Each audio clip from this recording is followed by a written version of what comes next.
পুরীতে অবস্থিত জগন্নাথ মন্দির আমরা অনেকেই দর্শন করেছি, কিন্তু কলকাতায় অবস্থিত একদম পুরীর আদলে জগন্নাথ মন্দির তোমরা যদি না গিয়ে থেকেও অবশ্যই আজকের ভিডিওটা তোমাদের জন্য। পুরো ভিডিওটা ফলো করো, এটি কোথায় অবস্থিত কলকাতা সেটাও তোমাদের জানাবো। নমস্কার, সবাইকে স্বাগত জানাই আমার চ্যানেলে। আবার একটা নতুন ভিডিও নিয়ে চলে এসেছি তোমাদের সামনে। তো পুরীতে জগন্নাথ মন্দির দেখেছি, কিন্তু আজকে চলে এসেছি খিদিরপুরে অবস্থিত একদম পুরীর আদলে জগন্নাথ মন্দির আজকে দর্শন করব। তাই আমি চক্র রেল ধরে পুরো খিদিরপুর স্টেশনে নেমে পড়েছি।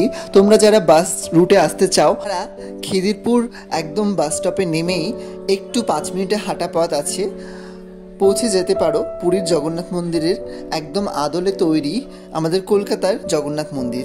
এটি বিগত 25 বছর ধরে রয়েছে এখানে। তার আগে অনেক পুরনো মন্দির ছিল, আমি সেখানকার পূজারীর সাথে কথা বলে জানতে পারি। একদম পুরীর আদলে ইনফ্রাস্ট্রাকচার, প্রত্যেকটা পুরীর মন্দিরে এরকম সিংহ দুয়ার থাকে, তো এটিও ব্যতিক্রম নয়। দুপাশে দুটো সিংহ রয়েছে, একদম পুরীর যে স্কাল্পচার সেটির আদলে। এবং ঢুকতেই তোমরা দেখতে পাবে মা মঙ্গলার মন্দির। মা মঙ্গলা মা দুর্গারই আর এক রূপ বলা যেতে পারে। তো তাকে প্রণাম করে আমরা মেন মন্দিরের দিকে চলে যাব। মেন মন্দিরে যাওয়ার আগে দেখে নেব, প্রথমে রয়েছে ধ্বজা, এটাকে ধ্বজাই বলা হয়। এবং প্রত্যেকটা পুরী তথা দক্ষিণ ভারতীয় মন্দিরে এরকম ধ্বজা দেখতে পাওয়া যায় মন্দিরের সামনে, যেখানে প্রণাম করে ঢুকতে হয় গর্ভগৃহে দেবতার দর্শনে। তো এই পুরীর মন্দিরেও রয়েছে, এবং এখানেও আমাদের কলকাতার যে জগন্নাথ মন্দির সেখানেও রয়েছে। তার আগে এরকম একটা রাধাকৃষ্ণের স্কাল্পচার রয়েছে, অপূর্ব।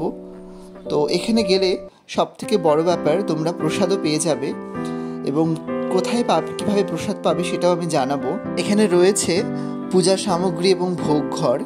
এখান থেকে তোমরা যারা পুজো দিতে চাও তারা অবশ্যই পুজো সামগ্রী এখান থেকে কালেক্ট করে নিয়ে পুজো দেওয়ার জন্য যেতে পারে। এবং এখানে লিস্ট রয়েছে কখন কখন কোন কোন প্রোগ্রাম হয়, বিশেষ বিশেষ অনুষ্ঠান হয়। তো আমি পূজা সামগ্রীর মধ্যে এরকম প্রদীপ আর মালা নিয়ে নিয়েছিলাম। পাশে ফুলের একটা দোকানও রয়েছে, যেখান থেকে তোমরা মালা নিয়ে জগন্নাথের উদ্দেশ্যে পুজো দিতে পারো। তো আমিও এখানে মালা আর প্রদীপ নিয়েছিলাম পুজো দেওয়ার জন্যে। তো তারপরে আমরা পুজো দিতে ভেতরে চলে গেলাম। অবশ্যই গর্ভগৃহে 12টার আগে তোমাদের যেতে হবে, না হলে তোমরা দর্শন করতে পারবে না, মন্দির বন্ধ হয়ে যায়। আর মন্দিরের ভেতরে ঢুকেই আমি সারপ্রাইজ হয়ে গেলাম, এত অপূর্ব সব কারুকার্য এবং ওড়িশার পটচিত্র নিদর্শন, অপূর্ব, কিছু বলার নেই। তারপরে আমরা এখানে ভোগ মহাপ্রসাদের জন্য কুপন কেটে নিলাম। প্রসাদ তোমরা পেতে চাইলে অবশ্যই কুপন কেটে নিতে হবে তোমাদেরকে। এখানে 150 টাকা থেকে স্টার্টিং হয়। তো 150 টাকা দিয়ে দুটো আমরা কুপন কেটেছিলাম, আমি আমার ফ্রেন্ড সায়ন্তন। তো দুজনে মিলে 300 টাকার আমরা কুপন কেটেছিলাম প্রসাদের জন্য। তো কুপনটা আগেই কালেক্ট করে নেবে তোমরা যারা যাবে। আর দেখো কি অপূর্ব স্কাল্পচার, সব যেন পুরীর জগন্নাথ মন্দির সেরকমভাবে বানানো হয়েছে। আর মেন মন্দিরকে কেন্দ্র করে অনেকগুলো মন্দির রয়েছে চারপাশে, যেগুলো অবশ্যই প্রদক্ষিণ করে তোমরা ঘুরে দেখতে পারো।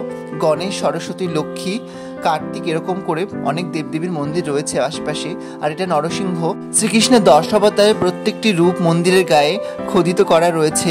এবং তারপরে মহাদেবের মন্দিরে রয়েছে, এরকম করে অনেকগুলো মন্দির রয়েছে। এবং সেখানে দেখলাম আমি একটা জায়গায় যে মাঙ্গলিক বিভিন্ন রকমের কাজকর্ম হয়, যেমন হোমযজ্ঞ বা বিবাহ বা শ্রাদ্ধ, এরকম ধরনের কাজও হয়।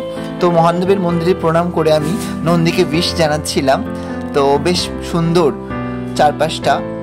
সব থেকে বড় কথা, আমরা কলকাতায় থেকেও অনেকেই হয়তো জানি না এরকম সুন্দর জায়গা রয়েছে একদম পুরীর আদলে একটি জগন্নাথ মন্দির।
এলাম পুজো দেওয়ার পরে।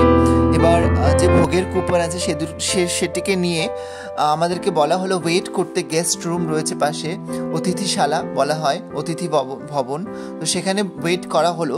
তো সেখানে বেশি ওয়েট করছিলাম। তারপরে ওরাই ডেকে নিল যে ভোগ আরতি হবে, তাই আমরা ওয়েট করছিলাম মন্দিরের বাইরে ঠিক যে ভোগ আরতি দেখার জন্য। তো ভোগ রাগের সময় মন্দির বন্ধ থাকে, মানে গর্ভগৃহ বন্ধ করা হয়, তারপরে ভোগ আরতি হয়। ভোগ আরতির পরে প্রসাদের জন্য ডেকে নেওয়া হয়, 1টা নাগাদ মোটামুটি প্রসাদ বিতরণ করা হয়।